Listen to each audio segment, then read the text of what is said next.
Aussitôt réaménagé, le gouvernement se met au travail avec ce conseil des ministres comme à l'accoutumée, présidé par le chef de l'État, le président Alassane Ouattara. Les nouveaux venus au gouvernement, en remerciant le président de la République pour la confiance qu'il place en eux, se disent déterminés à tout mettre en œuvre pour mériter de cette confiance. Les défis relèvent évidemment des attributions du ministère.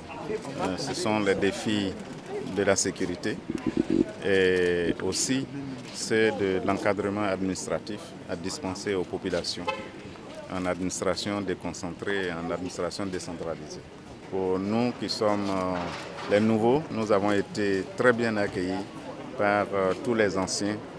Et cela nous a vraiment mis à l'aise et mis en confiance pour la suite. C'est d'abord des sentiments de fierté et surtout de reconnaissance et de gratitude envers le président de la République, également envers le chef du gouvernement, le Premier ministre Amadou Coulibaly, ainsi qu'envers tous ceux qui, ici ou ailleurs, ont pu contribuer à ce que cet événement-là se produise aujourd'hui.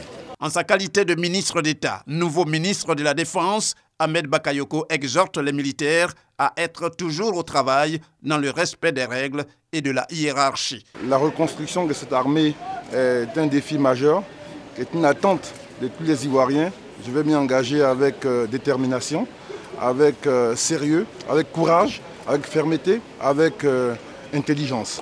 Et j'ai confiance en ce que nous serons capables d'avoir des résultats qui rassurent les Ivoiriens, qui fassent que l'armée se réconcilie avec les populations, que l'armée se réconcilie avec elle-même et que nous puissions avoir une armée au service de la nation, une armée qui est forte, qui est disciplinée. Ce conseil des ministres, on peut le dire, constitue une prise de contact surtout pour les nouveaux entrants. On en dénombre 2 au gouvernement toujours dirigé par le Premier ministre Amadou Coulibaly qui détient désormais le ministère du budget et du portefeuille de l'État. Seul un ministre sort de cette équipe gouvernementale. Il s'agit de Abdourahmane Cissé qui devient conseiller spécial auprès du président de la République. 4 autres changent de portefeuille, à savoir Ahmed Bakayoko en tant que ministre d'État, ministre de la Défense, Alain Richard Donwayi qui occupe maintenant le ministère des Eaux et Forêts, Pascal Kwaku Abinan, locataire du ministère de la Modernisation, de l'Administration et de l'Innovation du service public, et enfin Issa Coulibaly, nouveau ministre de la Fonction publique.